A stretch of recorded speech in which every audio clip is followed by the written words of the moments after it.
Okay, I'll say 1, 2, 3, and then we'll clap. Are you both ready? Yes. Mm-hmm. Did you just rub your hands together to prepare? Maybe. That's incredible. Okay. I can't believe you could hear that. No, it came through very clearly, actually. Sucks. Girl, my eyes, and girl, my mind. It never stops after it starts. 'Cause you're a girl, a girl am I. The girl am I. Hot, hot, hot. Hot, hot, hot. Hot, hot, hot. Girl am I. What time is it? Girl time. Wow, okay.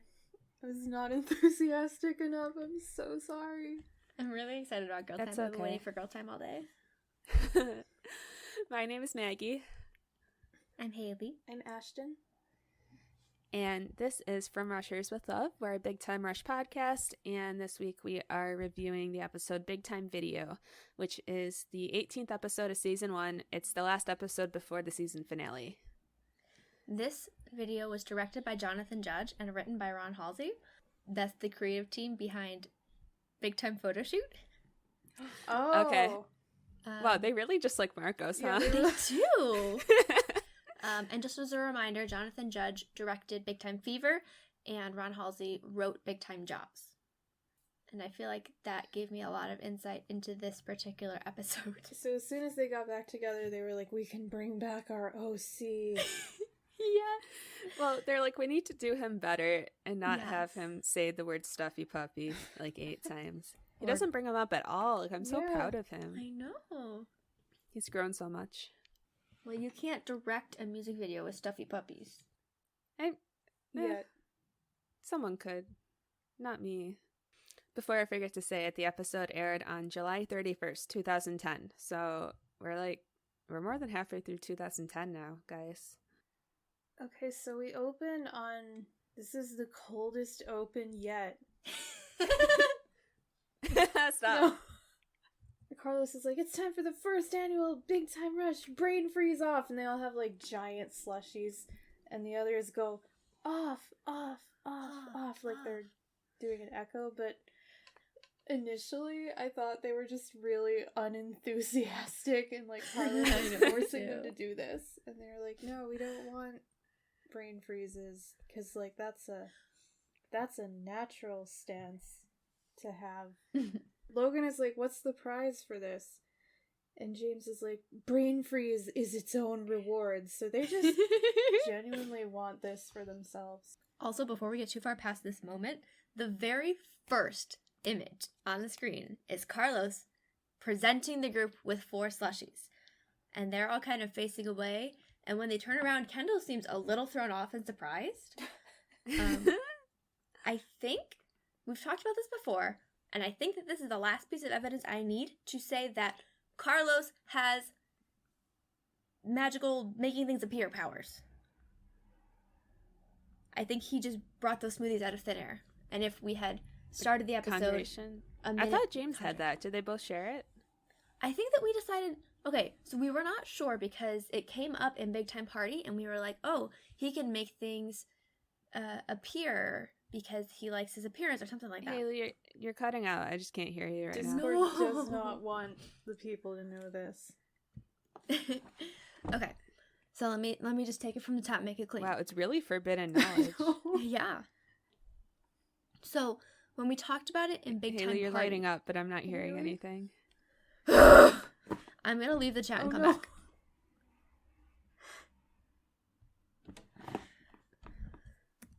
Wait, let me not write this in Todd's prison. I can't believe Carlos did this.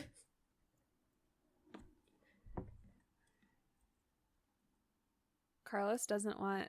Yeah, he doesn't want the knowledge to get out. Oh my god, she's gone. He kills Haley. She's back. Okay, did that work? Yeah, I think it did. I mean, try talking again. Hello. Ooh. Sounds Okay, good. yeah. Cool. I know All sometimes right. No Discord is Haley stupid. Death Watch. Yet. Okay, so I just heard you talk about how he has conjuration powers. Yes, because in big time party, we were not sure who had the conjuration powers, because all we knew is that both of them popped up with things. And we said, maybe it's James who can materialize things because he's so materialistic. But I think as we have explored Bandana Man and Evil Mirror James, that seems to be more his superpower wheelhouse. And between this with the smoothies and a moment later on in this episode, I think that kind of solidifies for me that Carlos is the materializer of the group. And that's where he gets all the hammers. Uh-huh. Okay. It's all coming together. Is he his own cat guy? He doesn't really have a cat guy. He just doesn't want to arouse suspicion. Or he materialized a cat guy. That might be too far, making full guys. I love the idea that instead of materializing a cat, he materializes a guy who can obtain cats. Maybe he just knows a guy. Yeah, he does Maybe know a lot that's of all. people. He found a cat guy so quickly in LA, though. It's okay. Maybe he materialized all of the phone numbers. No, I'm screwing this up. It's just objects, physical, especially food. Yes. Yes. Especially food and hammers. I'm not going to ruin this. It makes sense right now. Food and hammers, and then maybe cats? We're still on the fence about cats. I want him to be able to spawn cats. Not spawn, but yeah. Make cats appear. Yeah. Anyway, back to the scene at hand. We get a little bit of what the Netflix subtitles called vigorous slurping, followed by Netflix. Tortured groaning. Sulu wouldn't do this. Hey, I miss Sulu. Did you say Sulu?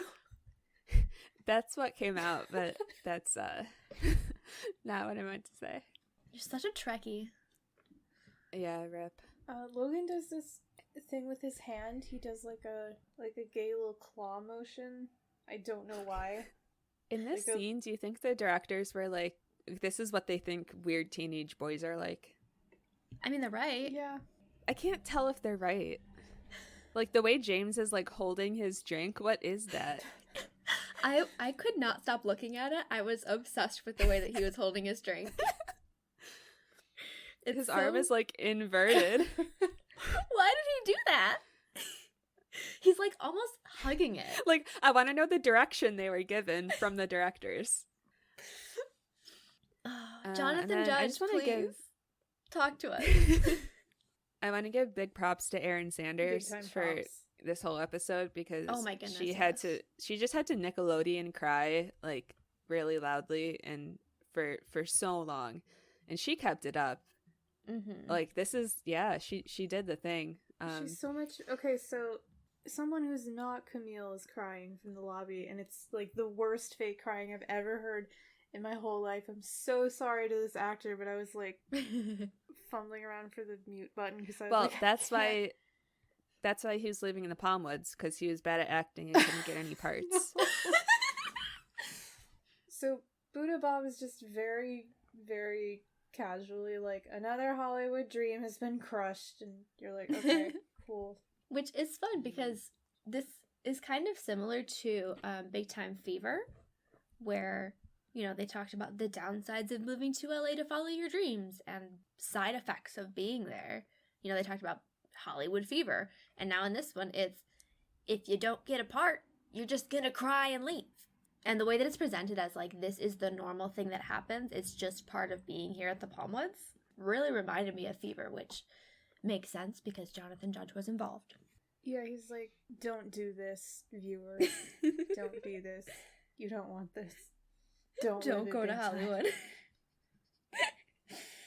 Wild, actually, that's his perspective, and this is the show that he's working on.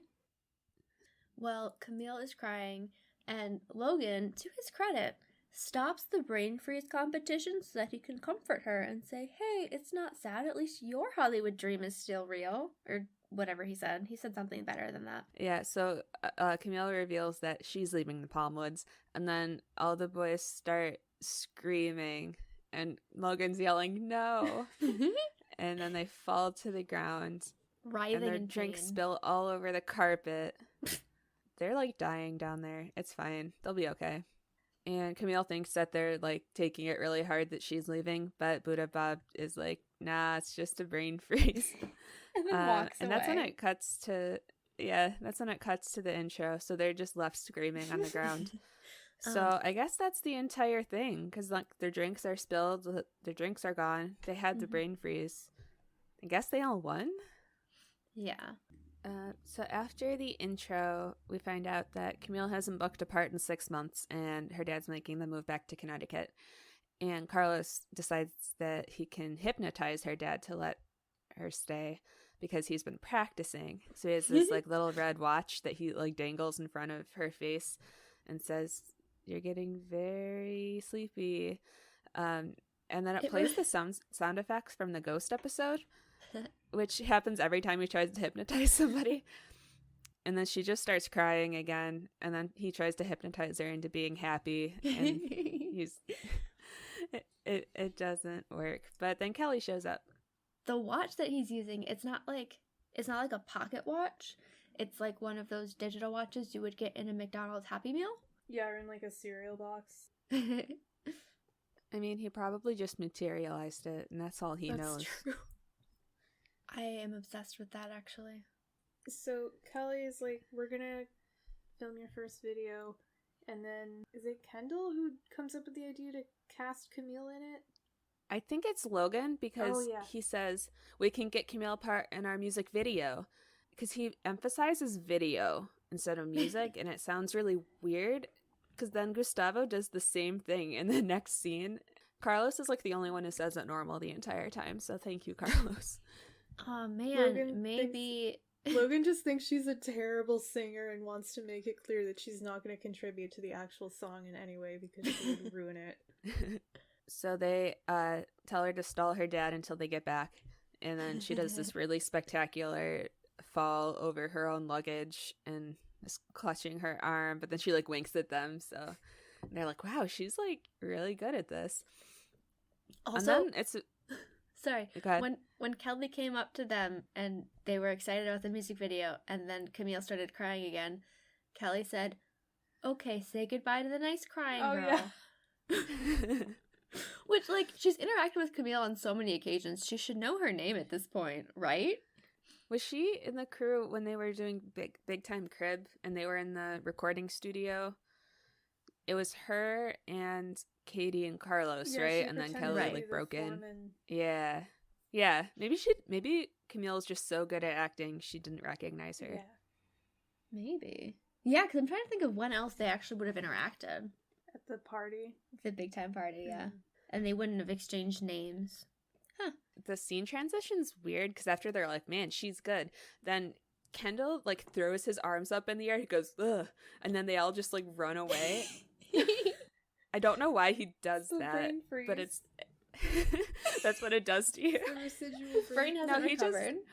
I like when he just throws his arms around. That's only later in the episode. Okay, no, in middle school, my best friend used to drink those entire cartons of chocolate, like the little half cartons of milk. She'd get a chocolate one, and she would drink the entire thing in one go and try to give herself brain freeze, and she was very often successful, and we all just had to watch her suffer, and she was like, no, I like doing it. And we were like, okay. Sucks. I love that for her. So, in Gustavo's office, discussing the video, they suggest casting Camille in it, and he screams the word quiet at them so loudly that it like creates a gust of wind and blows their hair back. That's his power. Yeah. He has that's the only time I remember that happening. He yells at them a lot, but that's the first time we've seen it like blow their hair back. Do you remember the time when he got so angry that there was an earthquake? Yeah. I do recall that one, yeah. Huh. So he's really holding back the rest of the time is what you're saying. Mm-hmm. Yes. This entire episode is like very fundamentally Gustavo in a way where like they don't really have much for him to do. Like he's there to move the plot forward, but they're like, okay, so he's just gonna yell a lot and that's it. pretty much. He's just there to be an Yeah. obstacle. So he is like, we don't know who the director is, and they're about to have a meeting with the hottest video directors to find the concept for BTR. And then they go to like the conference room in Rock Records. Oh, we start with Marcos. Yeah. He's the first director, right? Mhm. Yeah. So if you don't remember, in Big Time Photo Shoot, he was the photographer who wanted them to have stuffy puppies the whole time. He was partially responsible for Space Matadors, but that was mostly Griffin. No, he's- Griffin was 100% Space Matadors. He absolutely was, yes. But Marcos didn't stop him. No. Did Marcos have the authority to stop Griffin? Probably not. No. That's fair. But here, Marcos wants to start the music video with 4 boys in a car. A pretty, pretty car. And they're driving. And then that's as far as he got. Yeah, they try to, like, shoe handle Camille back into it. They're like, yeah, if there's a girl in the car. And then they explain they're pretty like... girl. They're like, look, if she doesn't get an acting job, she's going back to Connecticut. And then this is where Gustavo says, this is a music video, which is like the weird inflection again. Right. Not a charity case. I want to show Gustavo We Are the World and just, like, ruin his life. Yeah. But Gustavo explains to the boys that as their Hollywood careers take off, more and more people are going to come up to them asking for favors, like a fashion photographer who wants to direct a music video. And then explains that they have to say no, like he just did to Marcos, and even when Marcos starts crying, he still says, "You're fired." I think he just said no. He goes, No. no. And then Marcos leaves crying, and I feel really bad for him, and I just want him to be happy. Uh-huh. No, dude, I loved him. He's so fun. Like, in And- photo shoot, he was just kind of annoying, Mm-hmm. but in this one, he's very endearing. Yeah. Right, and I think that's why the writers were like, okay, we got to give him another shot because they did him kind of dirty in that one. We had so much potential, and we squandered it. Gustavo tells them to go tell their friend that she's not in the video, so Carlos tries to hypnotize him into letting Camille be in the video, and Gustavo just screams, "Get out," really loudly at them until they run away. My theory is that the hypnosis worked at that moment, it was just delayed. I don't have a lot to say about the Bitters and Katie plot for this one, but basically Bitters got this new fancy convertible and he parked it in the middle of the Palmwoods Park and like blocked it all off so the kids have nowhere to play. He's just like looking at his car, I guess. And this is like the big conflict for them because Katie wants to play in the park and he's being a meanie. That seemed really condescending to Katie. She's right. No, he's just being a bitch about it. He's being absolutely awful. He's such a bitch. Yeah, he's vile, as you've said. Absolutely. Though this is definitely peak vile Bitters. Mm-hmm. Also, the only episode that either Judge or Halsey worked on that involved a Katie Bitters conflict was Big Time Fever. So they only really know how to do Okay. one And of that was those. the, "Oh, are you a widow tycoon?" Right. And then in the end, because of her conflict with Bitters, she was able to save the day. Yeah, that's a common theme for sure. Mm-hmm. So Also- unless you have anything, I do have one more thing Go ahead. from that scene. yes. Because Katie wanted to play kickball on the park, and she's like, "Where are we supposed to play kickball?" And he says, "I don't care, park." And he throws the ball Oh, yeah. out of the way, and some kid who's Oh, yeah. walking by sees the ball and just kicks it and clocks Vitters right in the head, and he passes out. It's what he deserves.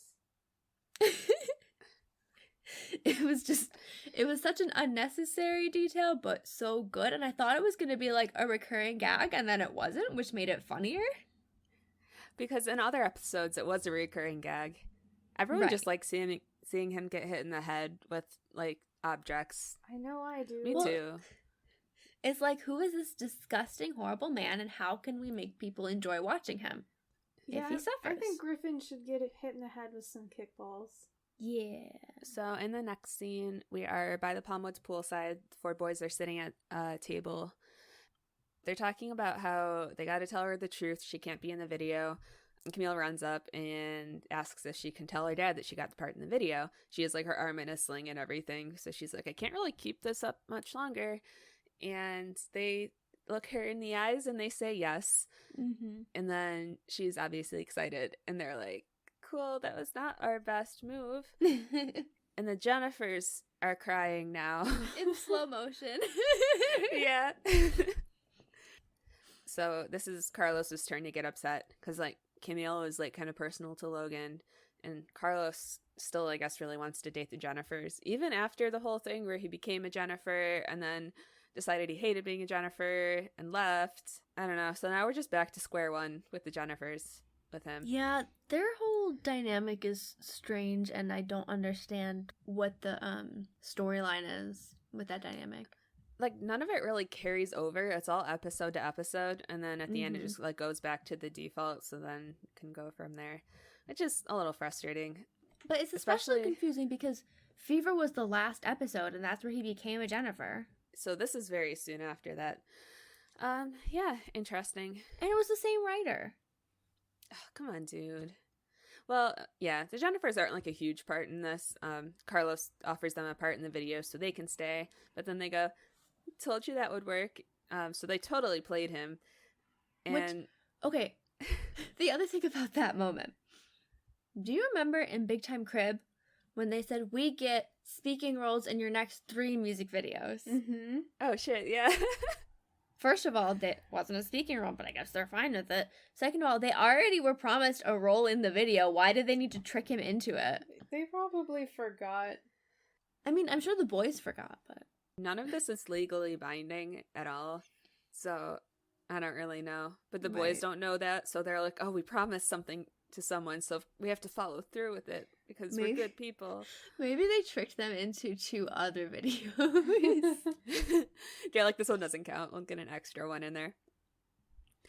And Carlos, everyone's mad at Carlos for doing that, so he tries to hypnotize them into not being mad at him, which again doesn't work. So that's clearly not his superpower, is the hypnotism. And then the next one's also stupid because Joe goes down to the pool and she's dragging her suitcase and we get that squeaky wheel sound effect, and she's not crying, but she says, Kendall, I need your help. And then Kendall's like, oh, no, you can be in our music video. And turns out she was going to ask him to fix the squeaky wheel on her suitcase. But he's like, yeah, cool, I'll be in the video.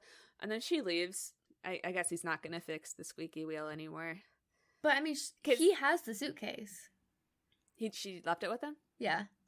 Oh, I didn't see that. Okay. Has he ever displayed any kind of, like, proficiency with tools? Well, do you remember the skunk?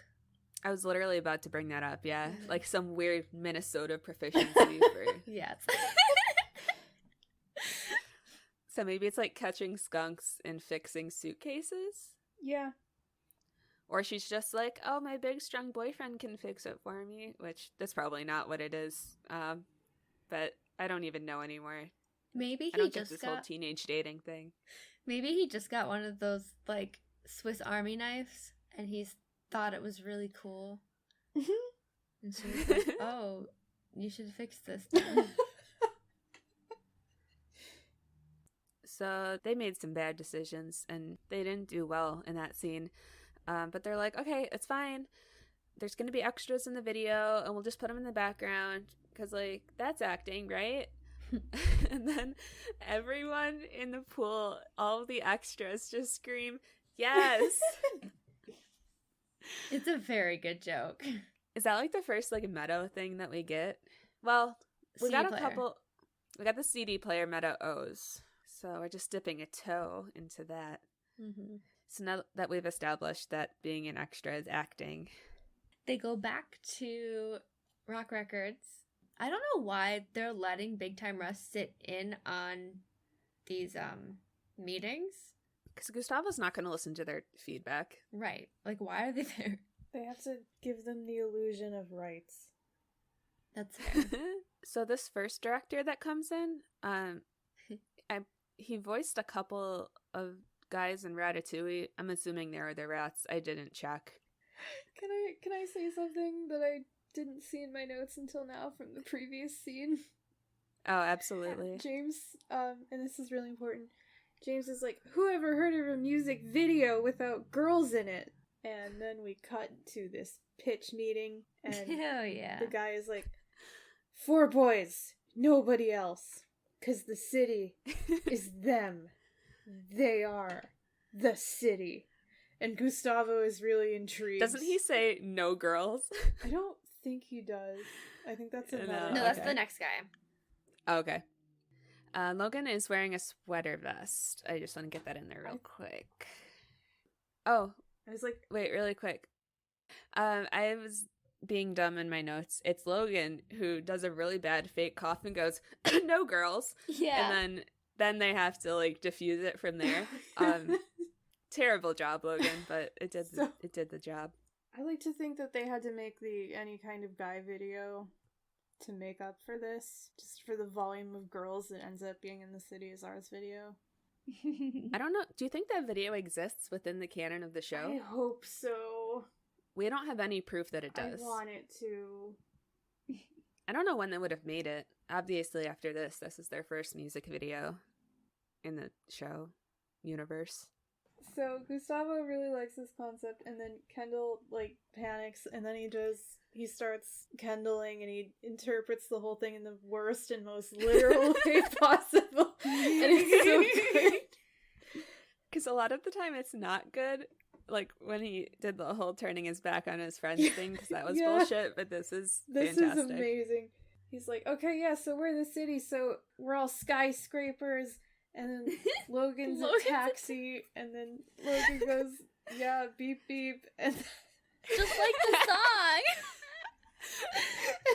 That's where they got it from. and then They forced Gustavo to they imagine force it. Gustavo to imagine it, and they're all dressed as buildings, except for Logan, who's a taxi, and I'm obsessed with it.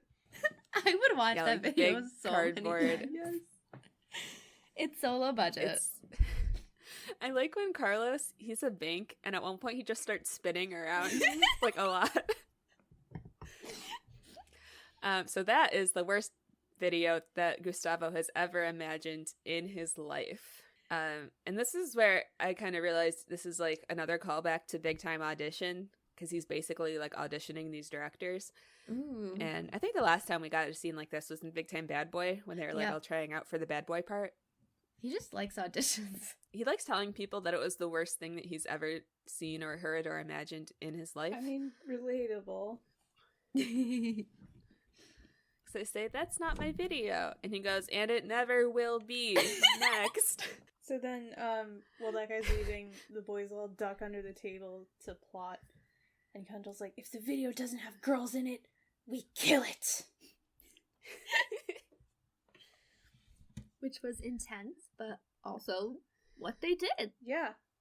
Bunch of directors in a row pitching their concepts. The first one is Big Time Rush, all alone, nobody else, on the tallest building in Los Angeles. And Carlos is like, I'm afraid of heights. And Logan's like, and I hate tall buildings.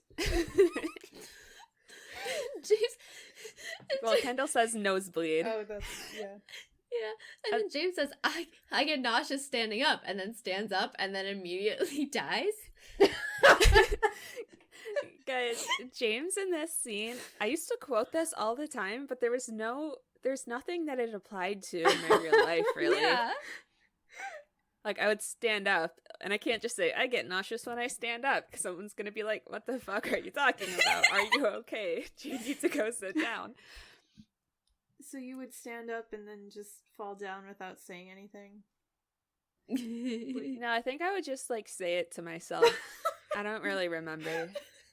I mean, like, I can't quote the waffle thing. None of the lines in the show are quotable to anyone except, like, you guys who I've made, like, talk and analyze these lines with. I was about to say, you literally texted me the waffle thing this morning. Yeah. I thought that was pretty funny. It was very funny. Haley asked me if I wanted some mac and cheese. And I said, a waffle? Haha, no thanks. I already ate. Because I had a sandwich. So. Yeah, and I ate almost an entire box of mac and cheese by myself. So we'll see how I'm feeling Nice. tomorrow. Ooh. The next director we get proposes a magical underwater city without girls.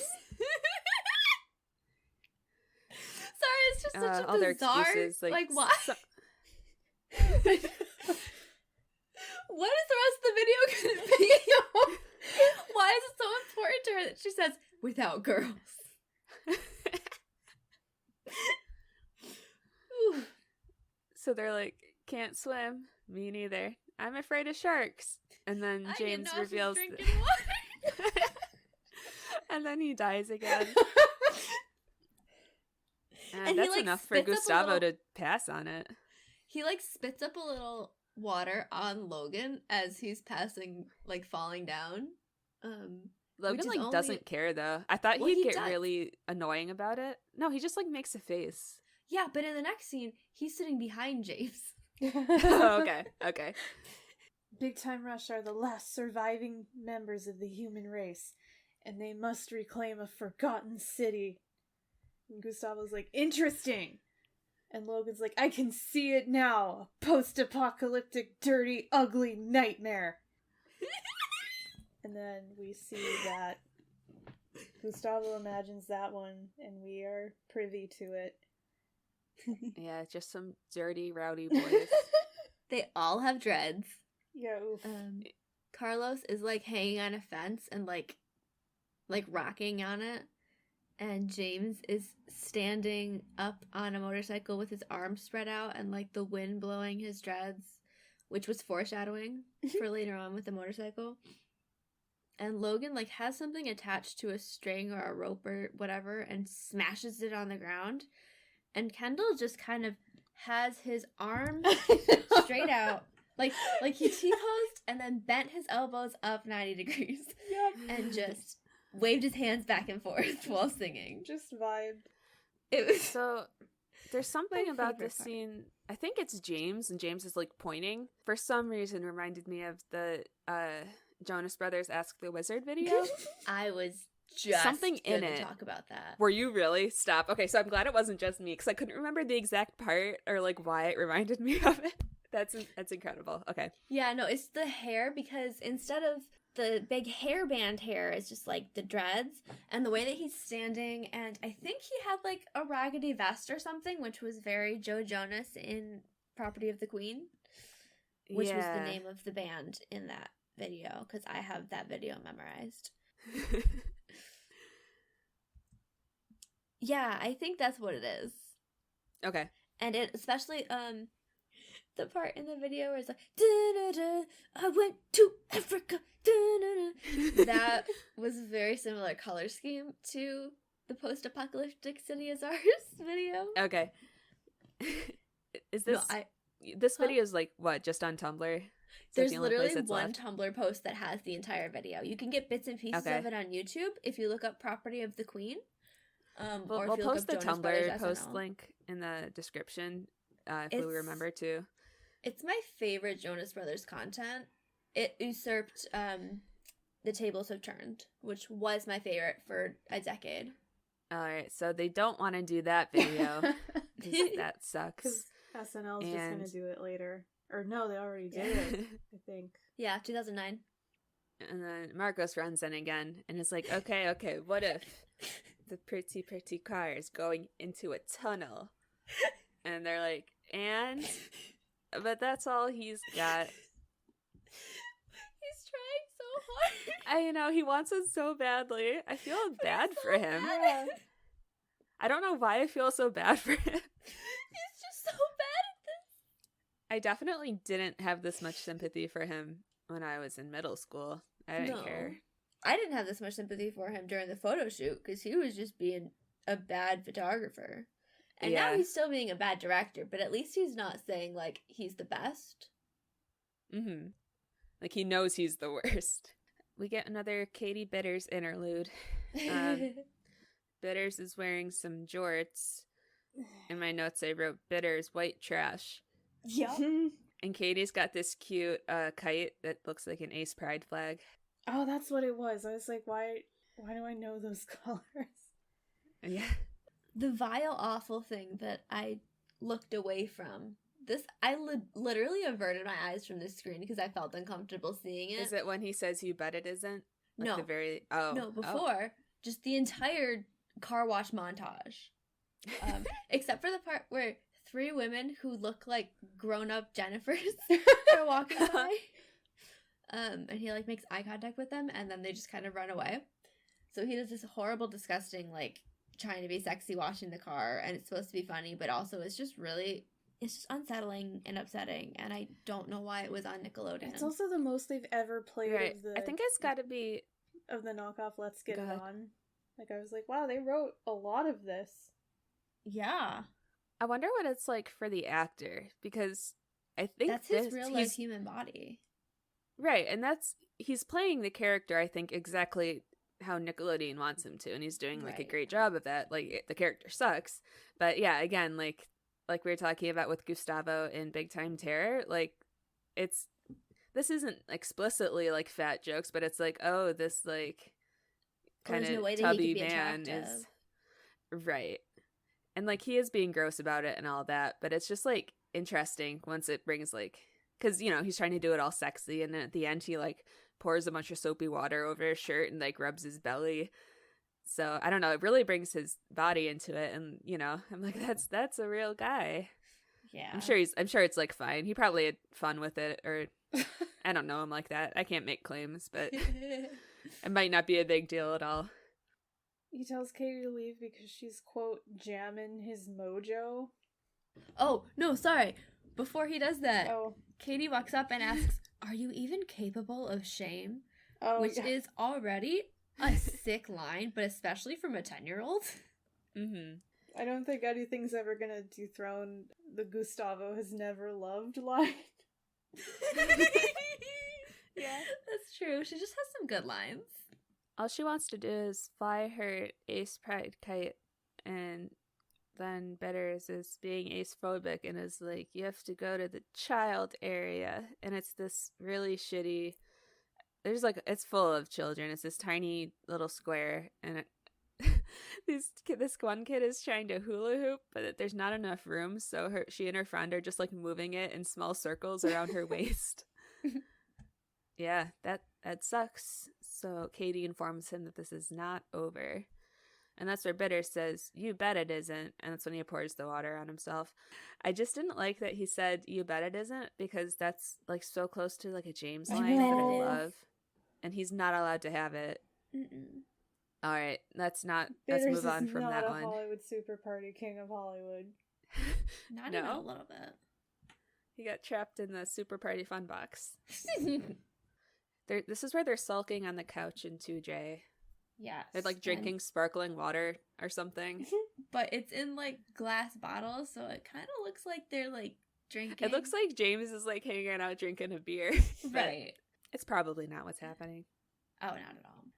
They talk about how they need to solve this, but a director is not just gonna walk through the door, and then the door opens because they don't lock their apartment door, and Buddha Bob comes in to fix the clock. And they're like, well, this could work. So they dress him up in weird clothes. And then they bring him back into the conference room at Rock Records. On his little resume, Gustavo's reading it out loud, that it says that he directed music videos for Lady Gaga, the Red Hot Chili Peppers, and the Fresh Beat Band. Did anyone else... Which I forgot to look up. Is that was that a Nickelodeon thing? Yeah. Okay. Was it like the Naked Brothers band? No, it was No. closer to Yo Gabba Gabba. Oh, interesting.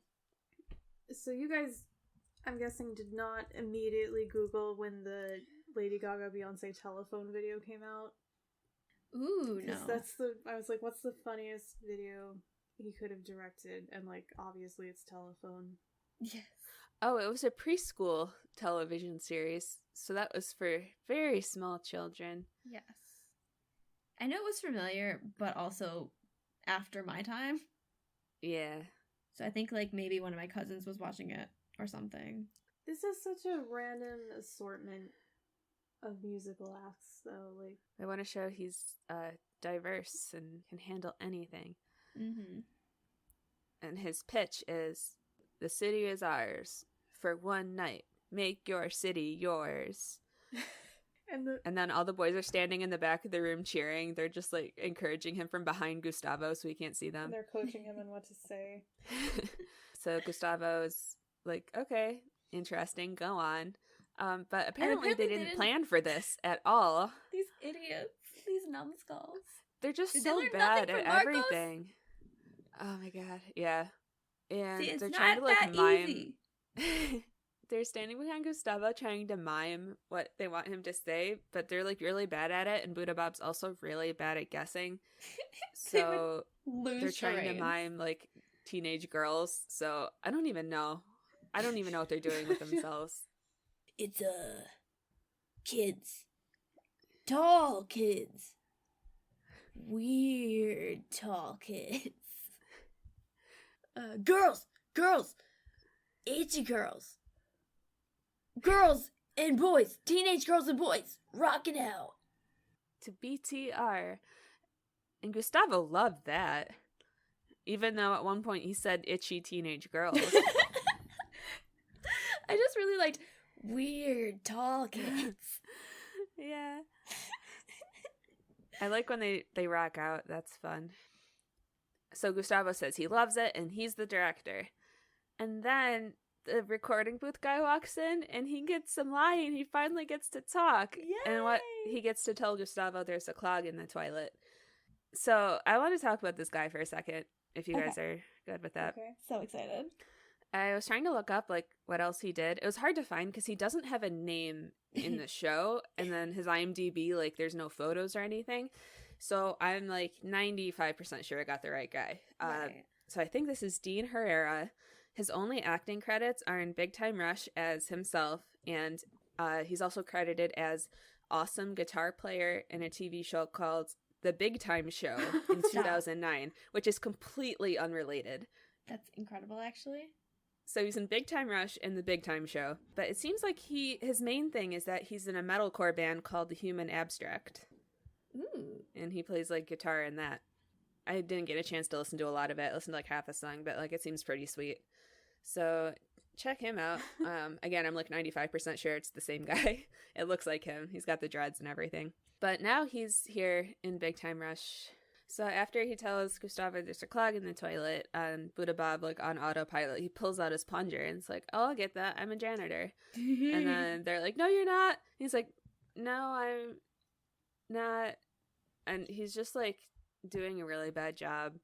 And Gustavo fires him immediately, which, like, that's fair. I was gonna say, what if he's a janitor and a music video director? But that's probably not the case or the vibe. And then he tells Big Time Rush to go back to the Palm Woods and tell their friends that they're fired too. And then they immediately they get to the lobby and they offer parts to between 14 and 17 people. Because everyone's like crying and they feel so bad about it. They're like, don't worry, you're in the video. At least they do stop to acknowledge that. They say out loud, we're really bad at this. And then they get up to the apartment. Logan's giving them all bottles of water. I don't know if that's important at all. I also noticed that, and I thought it was, I don't know if weird is the word, but I mean, it's different water than like the fancy sparkling stuff or whatever it was they were drinking earlier. A lot of water today. Yeah, because they didn't need to be like, well, two of them were eating. So I guess it makes sense there. But they didn't need to be, like, drinking water during all of this. Unless, like, the actors were thirsty. We don't see them drinking water. No, apart. I mean, James passes out just from drinking water. So, he gets nauseous interesting. from drinking water. Yeah. And I guess when he gets nauseous, he passes out. What does he think nauseous is? So Logan, as he's giving them the water bottles, he says, so I did the math, and we've lied to 14 people. And I wrote in my notes, I wrote, oh, wow, Logan can do math. So he can count to 14. I guess. But also, And then- as Ashton just said, 14 to 17 people in the lobby. Right, so James has to correct him. And James immediately does the math. So he can very quickly add 3 to 14. But I guess Which Logan had to, seems like, stand fake. aside. It sounds like Logan had to stand aside and do the math before he could Right. come up with the number 14. So maybe James is the smart one. That's not true, but Logan's just not the smart one. I know. Well, no. It's so sad, actually. I can't. Is Logan the tragic character? No, it's still James. Logan is just, like, kind of pathetic, and you feel bad for him. Pathetic is definitely the word used to describe him. Right. That feels so mean, but Let like, me say Logan Mitchell, the character, just to feel better about saying that he's pathetic. yeah, Henderson, dope. Love that Yeah. guy. I would never Um, use the word pathetic to describe Logan Henderson. But Logan Mitchell, I think That's even exactly Logan the word Henderson for would say him. that. And Carlos tries to hypnotize, like, themselves into thinking they're not liars. Again, it never works. I thought there's gonna be, like, some punchline where hypnotizing someone worked, but it never works. Nope, it's just a weird gag that they're obsessed with. Yeah. It's just So- his thing this week. Yeah, I do enjoy it a lot. Oh, for sure. It's funnier that it never works, for sure. He never does it again, I don't think, after this Because it episode. doesn't work. He tried so hard and it didn't And happen. got so far. Anyway, the boys decide that all the parents just need to see their kids in a video, so they'll just make their own video. Again, like, bad decision making. They're gonna do a bad job. Whatever. Yeah. It's fine. So Carlos has a camera again. Yeah, he does appear from the bottom of the screen with it, which is what really he solidified it. for me. materializes a Yeah. camera. Is this where... Everyone just breaks down the door of their apartment. No, Wait, they does it knock. get broken down? They knock. Okay. Because I Is remember that- thinking it was weird because Buddha Bob didn't. There's a crush of people in the doorway of 2J demanding details about the video. Which is fair. And they all start Mm-hmm. combining the video concepts that Gustavo rejected. Like, One thing I did notice in this scene that was very distracting is that one of Logan's sleeves is rolled up higher than the other one. Logan. One is above the elbow and the other one's not. Work on your fashion choices, bud. He's just pathetic. He couldn't do too it. busy doing He's the just math. pathetic. He couldn't do it. I couldn't focus on anything except for the way Kendall kind of explains the idea.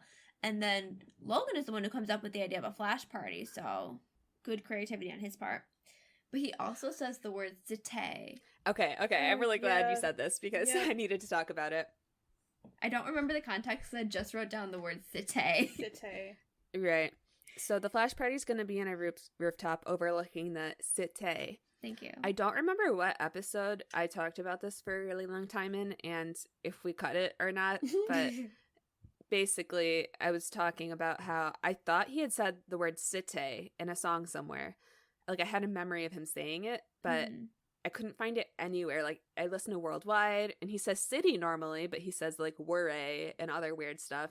And I was so distressed because I was like, I can hear him saying cité and I couldn't figure out where it was. And then It he was said this. it and it just, everything fell into place. I'm so happy. I don't know why he does this. Yeah, it's a weird choice for sure. He does things with words and I'm obsessed with it. Like no one else does these. But then Carlos appears with the camera, and they're like, "We're filming the video." Then it goes back to Rack Records. Yeah, Marcos is Oh, right. still trying to get his pretty car video to happen, and Gustavo sends him away, and he's like, all directors are idiots, so I'm gonna direct it myself. And Kelly's like, because you're an idiot? And he's like, no.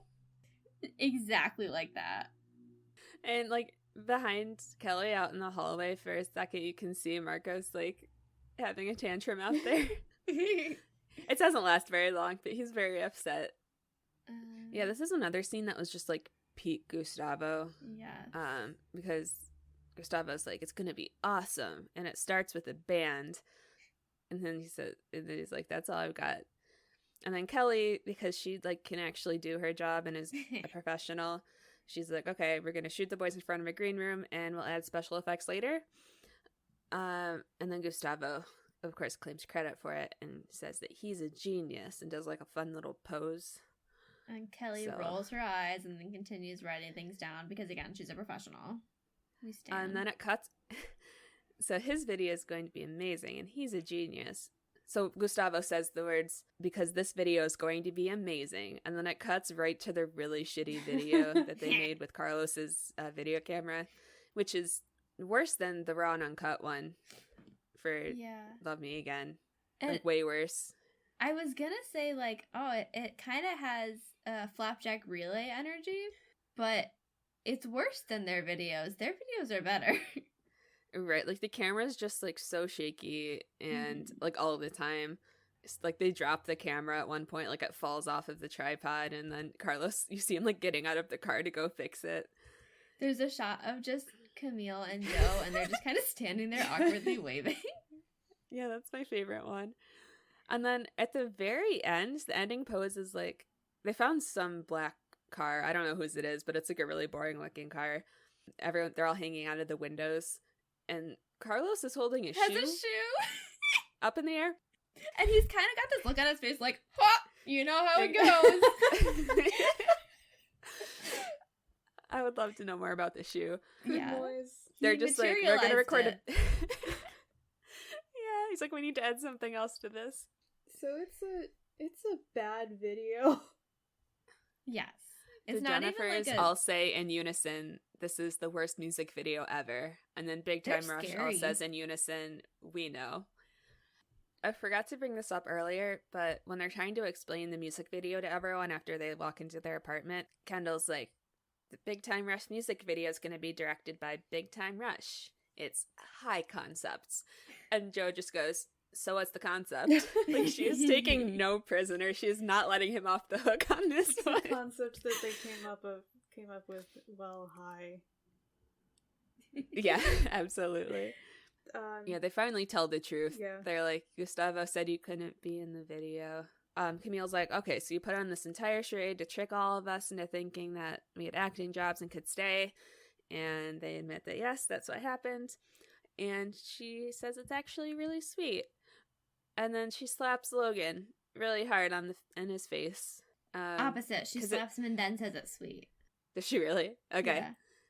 Well, it seemed like the thing to do either way. Yeah. And everyone seems to be like I thought they'd be more mad, but they're kind of at peace with it. They're like, well, they fucked up, but they were trying to do a nice thing, so like it's fine. We can't really be mad at them because they did try really hard.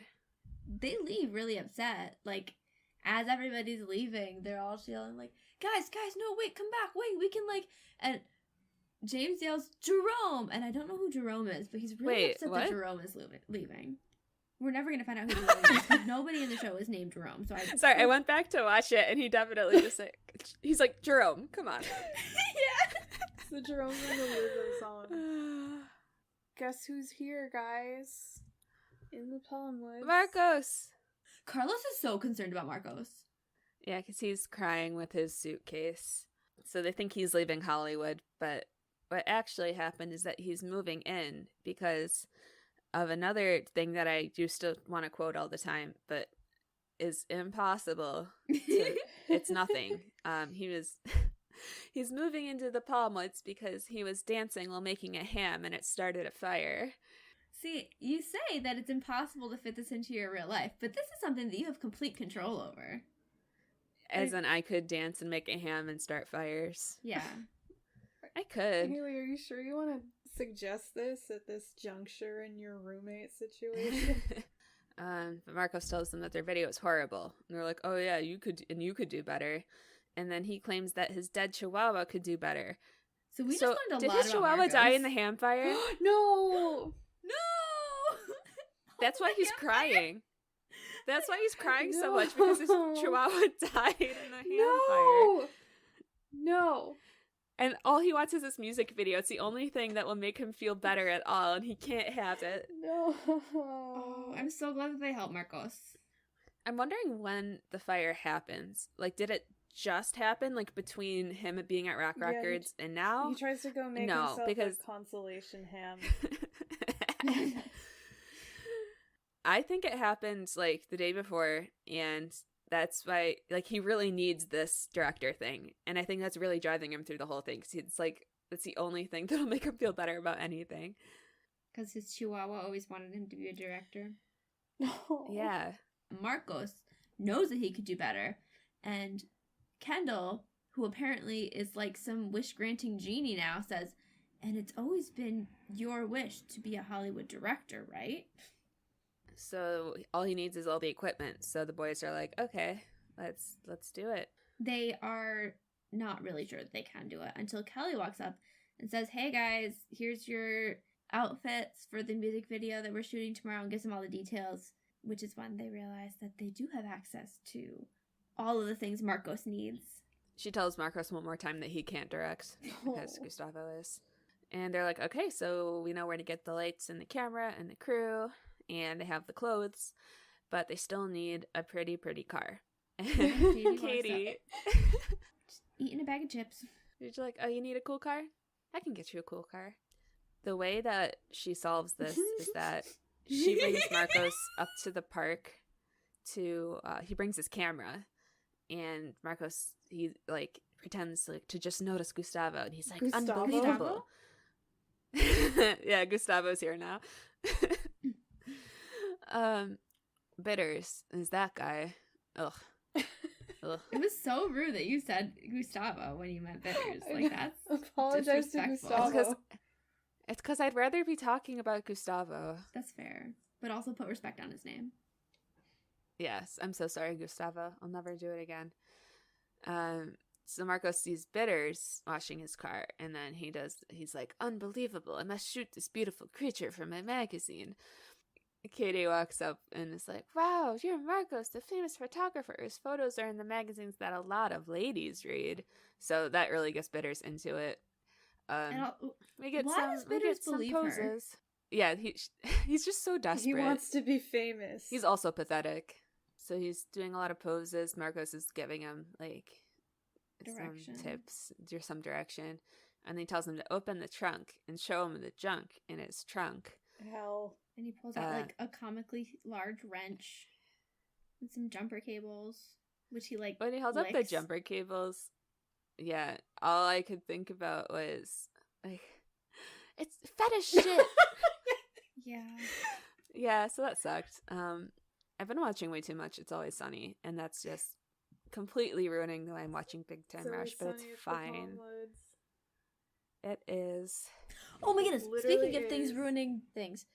I watched this episode on my lunch break, and then when I went inside, the kids were watching Toy Story 2, and Bitters has such Al's Toy Barn energy. Ugh. It's just a parallel I wasn't anticipating, and it sucked. Yeah. Yeah, he's just pathetic and Pathetic and vile. vile.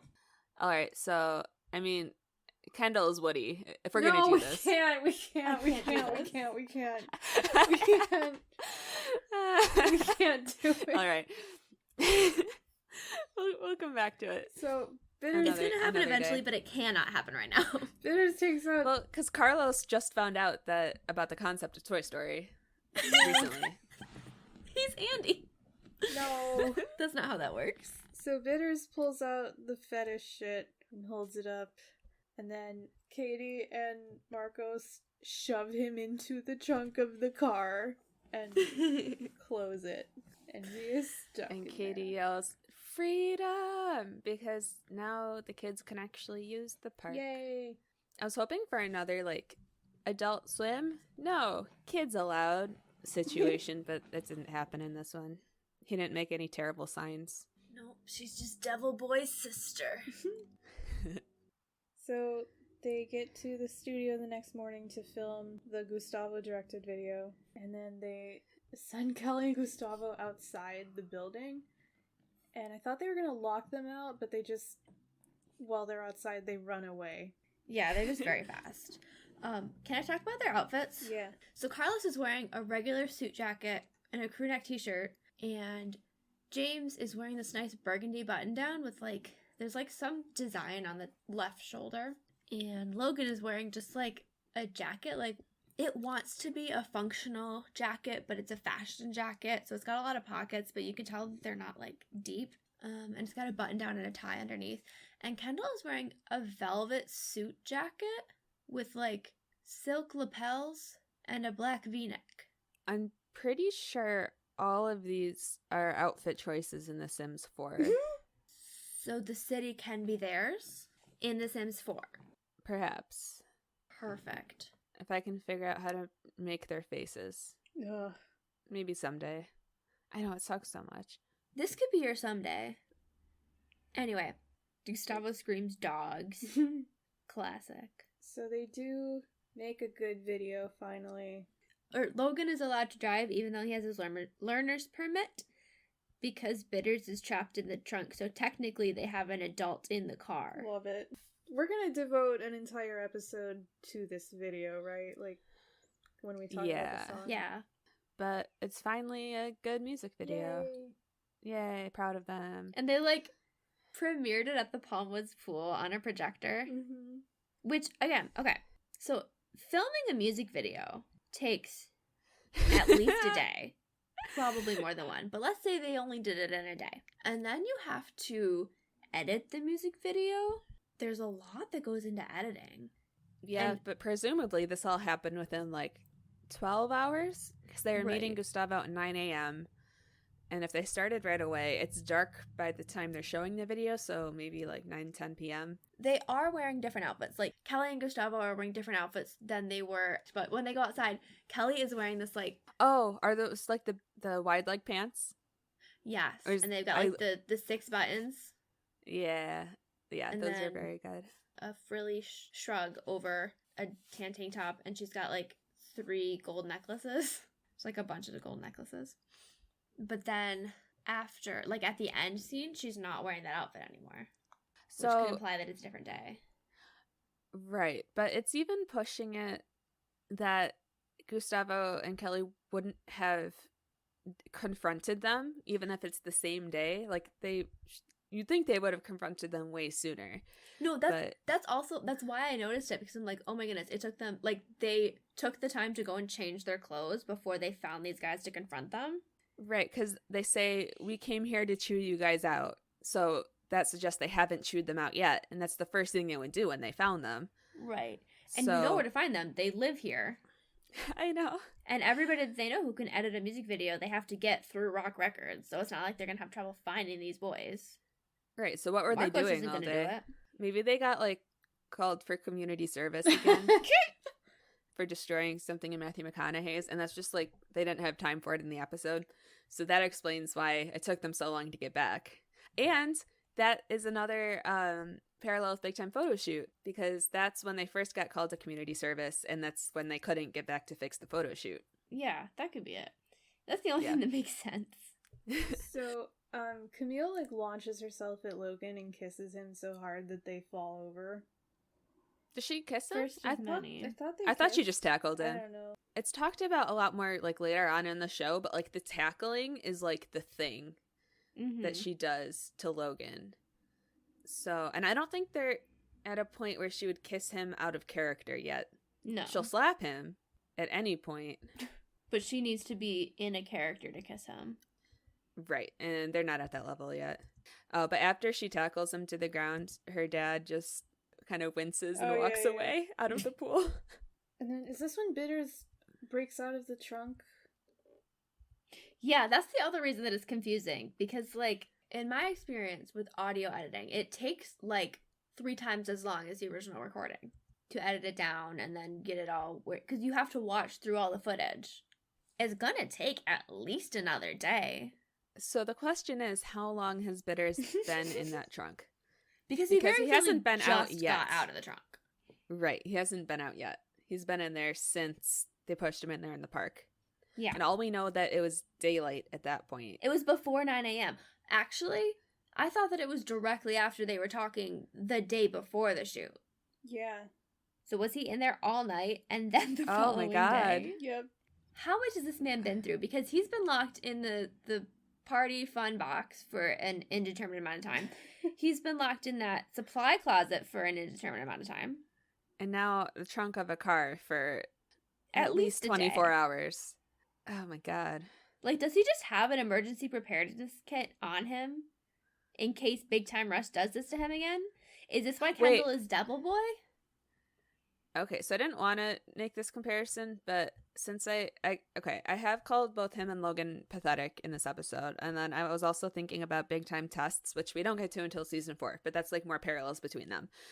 But I was like, what if Bitters is also immortal, and that's why he can just survive all of this? Like, I was gonna say he's very resilient, but like, what if he and Logan share that? He's like a cautionary tale. Anyway, Bitters, he's out of the trunk, and he's demanding repayment for scratch removal and leather treatment and trunk pain and suffering. He pushes a child into the pool for emphasis. Yeah. Again, they cause problems, and then Bitters is going to Gustavo and Kelly to pay for the problems, just like Big Time Jobs. Kelly's okay for paying for the problems in this one because apparently they saved a lot of money for the guys shooting the video. How did that work? Because they still had to pay the entire crew, all of the lighting and like audio and camera people. The only thing they really changed is that they don't need the special effects. And they still didn't have need to pay all a of the director. editing. They didn't have to pay. Well, no, it was going to be Gustavo, and he wasn't going to get paid extra for that. He was just going to do it. And I'm guessing they didn't pay Marcos, so that's the same. That's true. Kelly writes out the whole check, and Bitters is fine with it because he likes money. And Gustavo walks out and says, okay, add another 0 to it, and then sell me the car, and we'll make it the Big Time Rushmobile. Which, like, I don't remember ever seeing this car again. Oh, because they immediately crash it, I'm sure. Yeah. No, we don't see it happen, but that's... looking at the wiki and it was like, the Big Time Rushmobile is never seen again after this episode, even though they own the car. And I was like, cool. Haley, you're right. They definitely destroyed it. Like, right after it cuts at the end of the episode. I only hope the Bitters wasn't still in the trunk. He was. Or maybe, like... As long as like they didn't Logan get just forgot to put the parking brake on. And it rolled or something away. like that. Because literally all that happens is the boys drive around in the car that they now own, and Logan's like, in 2 months I'll have my license and we can really drive this. And then Bitters is like, when can you let me out? He calls them from his cell phone. Oh, yeah. To ask how long he has to be in there. And they tell him 2 more months. months. Also, okay, he must have gotten paid a lot of money if he's okay with being in there. Like, the add in is like, add another 0 and you stay in the trunk for 2 months. All right, and that's where the episode cuts. And then presumably after that, all of the events that we had previously described with the car wreck happen. Yeah. And then everything's fine by Big Time Concert. That happened so fast. Just to do a quick overview of the episode since we got to the end. So one thing that's especially true in season 1 is like we get these benchmarks to see where they're going on their journey, because we literally start with them in Minnesota, not a band. We see when they get their first demo. This is their first music video. Then the next one we see is going to be their first concert. I'm trying to think, has there been any like major growth in this episode? Because like Carlos with the Jennifers, I mean, nothing really happened there, so it's not wild that went back to normal. Camille and Logan definitely got solidified as like more of a thing. Right, like he shows concern for her well-being. He seems more comfortable around her. Right, because in Big Time Crib, he was really weirded out by her and her attention, but now he like definitely enjoys the attention. Even if he's being slapped, he doesn't seem to be like that mad about it. Right, like he doesn't want her to leave. Yeah, which wouldn't have been the case in any earlier episodes. We don't get any follow-up with Joe. She just like destroys Kendall. But she wasn't at risk of leaving. That's true. We don't know if he ever fixes her suitcase. He probably doesn't. Doubt it. Because if he fixes her suitcase, then she can leave. She can't leave if it's squeaky. Yeah. It had similar energy. Maybe it's just because it also happened at the pool, but it reminded me of when he gave her the thing. I don't think we got any jokes that were just for Kendall in this one. But the boys didn't really split. The boys never split up. Usually we get them to split up somehow or someone's alone, but they're all together the entire episode. They were a unit. The city is them. There's only one member of Big Time Rush. Oh, yeah. Okay. Okay, so we've come this far, and the next episode, I'm not sure if it's the next podcast episode, but the next one that we are going to be reviewing is Big Time Concert, which is the season finale of season 1. That's cool. That's a lot. Right. I'm excited though. Well, in the meantime, you can follow us on social media. If you go to our website, Rushers with Love, all one word, rusherswithlove.podbean.com. All of our links are there and all of our episodes. If you go on Instagram, we're from Rushers with Love, all one word, and we're also from Rushers with Love on Tumblr. I believe Twitter is Rushers with Love, but I don't update that one because I don't know how to, and I'm afraid of it. So maybe not that. That one's probably not your best bet. Our cover art is by Molly May. The link to her Instagram is in our bio on Instagram. That was a sentence. Anyway, go check out her stuff. She's great. It's real cool. Do we get them all? Think so. Check out our backlog too. We've got a lot of episodes to listen to. I have to go. I was dancing while making a ham and started a fire. Well, how are your pants? Mine wasn't good though. Haley, say something funny. I was dancing while making a ham and I burned my pants and now they're cold. Is that what you want? That's exactly what I wanted. Bye. Bye. Bye.